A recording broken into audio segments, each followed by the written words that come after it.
बिस्मिल्लाहिर्रहमानिर्रहीम। अस्सलाम वालेकुम। हमने पिछले लेक्चर में मैकेनिकल वेव्स के बारे में पढ़ा। In mechanical waves we have discussed that the waves which need medium are named as the mechanical waves, यानी जिन्हें मीडियम की ज़रूरत है उन्हें हम क्या बोलते हैं? Mechanical waves. पिछले लेक्चर में हमने साउंड वेव्स को as a mechanical wave discuss किया, हमने स्ट्रिंग वेव्स को मैकेनिकल वेव के तौर पे डिस्कस किया, हमने वाटर वेव्स को एज अ मैकेनिकल वेव्स के तौर पे डिस्कस किया। आज हम मैकेनिकल वेव्स और उनकी टाइप्स के बारे में डिस्कस करेंगे। There are two types of the mechanical waves. One are named as a longitudinal waves. Longitudinal wave का एक और नाम भी है जिन्हें हम क्या बोलते हैं? Compressional waves. क्या नाम देते हैं? Compressional waves. इसके बाद दूसरी वेव्स हैं, वो हैं ट्रांसवर्स वेव्स। कौन सी वाली हैं? Transverse waves. अच्छा, लॉन्गिट्यूडनल और ट्रांसवर्स वेव में बेसिकली डिफरेंस क्या है? इनके अंदर एक खास एक सिंपल एक चीज़ का डिफरेंस है, और वो ये है कि किस डायरेक्शन में पार्टिकल्स मूव कर रहे हैं और किस डायरेक्शन में वेव जा रही है। किस डायरेक्शन में पार्टिकल्स ऑफ मीडियम मूव कर रहे हैं और किस डायरेक्शन में वेव ट्रैवल करती है। ओके, तो हम बात करते हैं।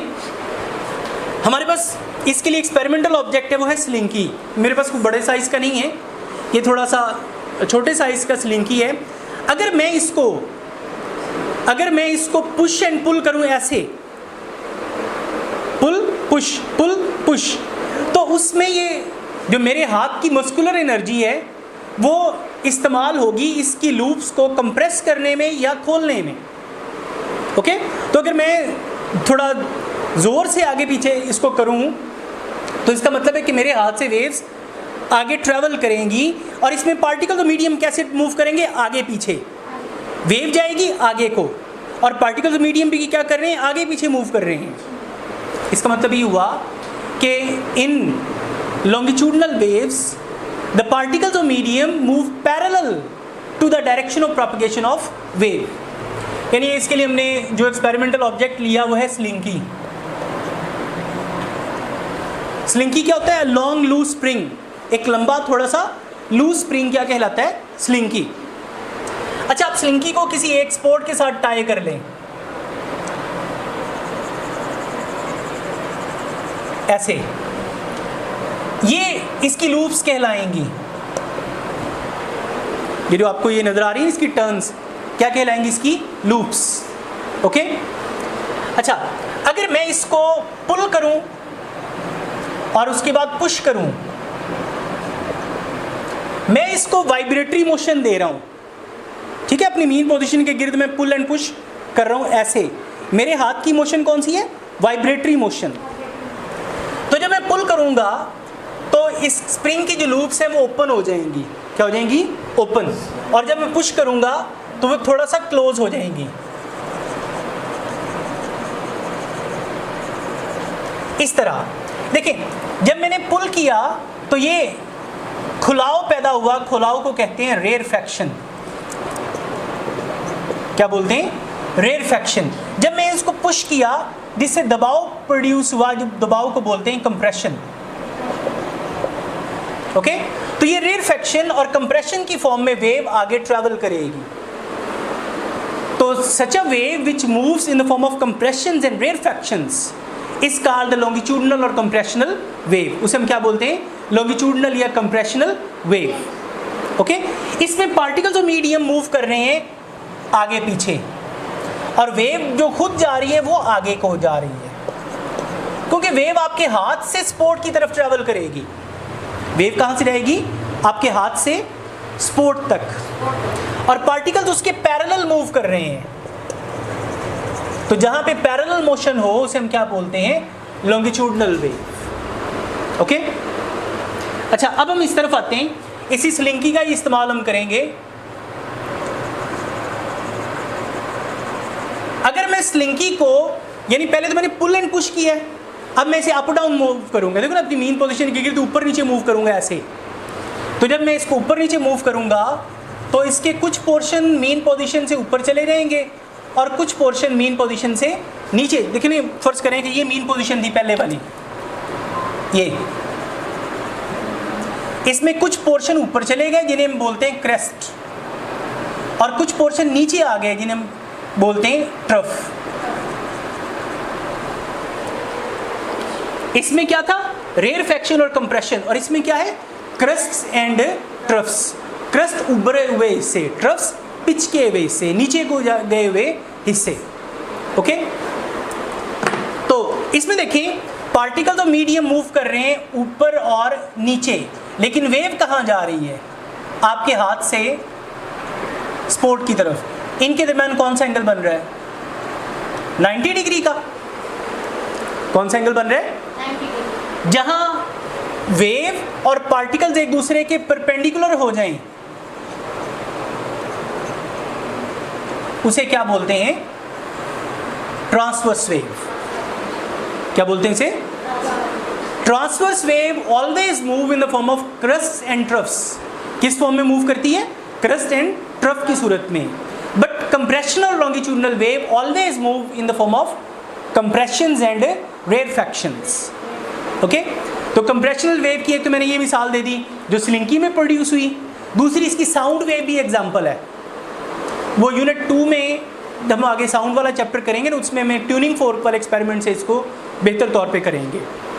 अच्छा, अब ज़रा देखें, ये ज़रा चेक करें। ये मेरे पास स्लिंकी जैसे एक सिस्टम है, मैंने इसको जो है पहले से बना के रखा हुआ है। इसमें देखें ये जो लूप्स हैं, अब मैं आपको ना कंप्रेशन और रेयरफैक्शन की डेफिनेशन की तरफ लाना चाह रहा हूँ। देखें यहाँ लूप्स क्लोज्ड हैं, एक दूसरे के पास पास हैं। यहाँ लूप्स के एक दूसरे से दूर दूर। जहाँ लूप्स एक दूसरे के पास पास हैं उन्हें बोलते हैं कंप्रेशंस। जहाँ लूप्स एक दूसरे से दूर हैं उन्हें हम क्या बोलते हैं? Rarefaction. Okay, the part of longitudinal wave where the loops are close together, there is a narrow distance between them, उनके दरमियान बहुत कम फासला हो, it is named as compression. And the part of longitudinal waves in which the loops are far apart from each other, एक दूसरे से थोड़ा फासले पे हों, उसे हम क्या बोलते हैं? रेयरफैक्शन। तो ये बताएं, ये क्या है? कंप्रेशन। ये क्या है? ये कंप्रेशन। ये इस तरह ऑल्टरनेट कंप्रेशन रेयरफैक्शन की सूरत में ये वेव आगे ट्रैवल करती है। ओके, तो इसको क्या बोलेंगे? इस वेव को लॉन्गिट्यूडनल वेव। इसलिए जो पहले थोड़ी देर पहले हमने एग्जांपल एक वायर से ली थी, उसमें देखें कि ये वाला हिस्से क्रस्ट और ये वाले हिस्से ट्रफ। ये वाले क्रस्ट, ये वाले, यानी the part of transverse wave which are above the mean position, यानी मीन पोजिशन से क्या है? ये ऊपर, जो ऊपर है उन्हें हम क्या बोलते हैं?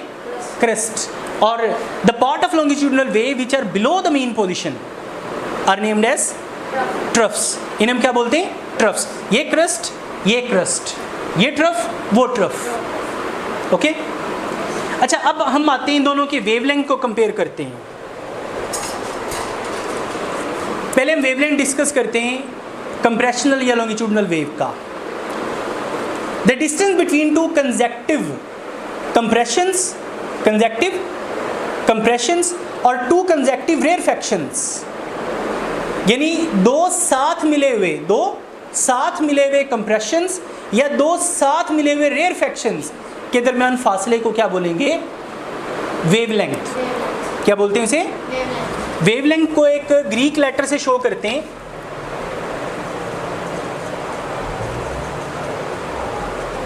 और उसे कहते हैं लैम्डा। क्या बोलते हैं इसे? लैम्डा। इसमें देखें ये कंप्रेशन और ये कंप्रेशन, इन दोनों के दरमियानी फासले को क्या कहेंगे? Lambda, wavelength. ओके, अच्छा, इसी तरह जो आपके पास लॉन्गिट्यूडनल वेव है, सॉरी ट्रांसवर्स वेव है, उसमें देखें ये क्रस्ट है और उधर से ये क्रस्ट है। इन दोनों के दरमियानी फासले को भी क्या बोलेंगे? वेवलेंथ। ठीक है, या ये ट्रफ है और उधर से ये ट्रफ है, इन दोनों के दरमियानी फासले को भी क्या बोलेंगे? वेवलेंथ। ओके, जितना किसी वेव का वेवलेंथ ज़्यादा होता है ना, उतनी वो ऊंचाई उसकी ज़्यादा होती है, उतना उसका एम्पलीट्यूड ज़्यादा होता है, उतना उसका क्या होता है? एम्पलीट्यूड होगा ना। देखें यहाँ से लेके ये फासला, ये इसका कहलाएगा एम्पलीट्यूड। जितना एम्पलीट्यूड ज़्यादा होगा, लेकिन अगर फर्ज करें कि एक वेव इस तरह की है और एक वेव है इस तरह की, कौन सी ज़्यादा एनर्जी लेके जा रही होगी? नीचे वाली। क्यों? उसका जो एम्पलीट्यूड है इसकी निस्बत क्या है? ज़्यादा। Okay, so larger the amplitude of the wave, larger the energy that it will carry, उतनी ज़्यादा एनर्जी वो आगे लेके जा रही होगी। तो यहाँ देख लें, ये ट्रफ है, इधर से ये ट्रफ है, इन दोनों के दरमियानी फासले को भी क्या बोलेंगे? वेवलेंथ। ओके बच्चों, तो लो जी बेटा, ये आज हमारा वेव का टॉपिक मुकम्मल हुआ। इस चैप्टर के 3 पोर्शंस हैं बेसिकली। एक सिंपल हार्मोनिक मोशन से रिलेटेड था, दूसरा वेव से रिलेटेड जो आज हमने वाइंड किया, नेक्स्ट हम रिपल टैंक से रिलेटेड जो टॉपिक है उसको स्टार्ट करेंगे। ओके, फी अमानिल्लाह।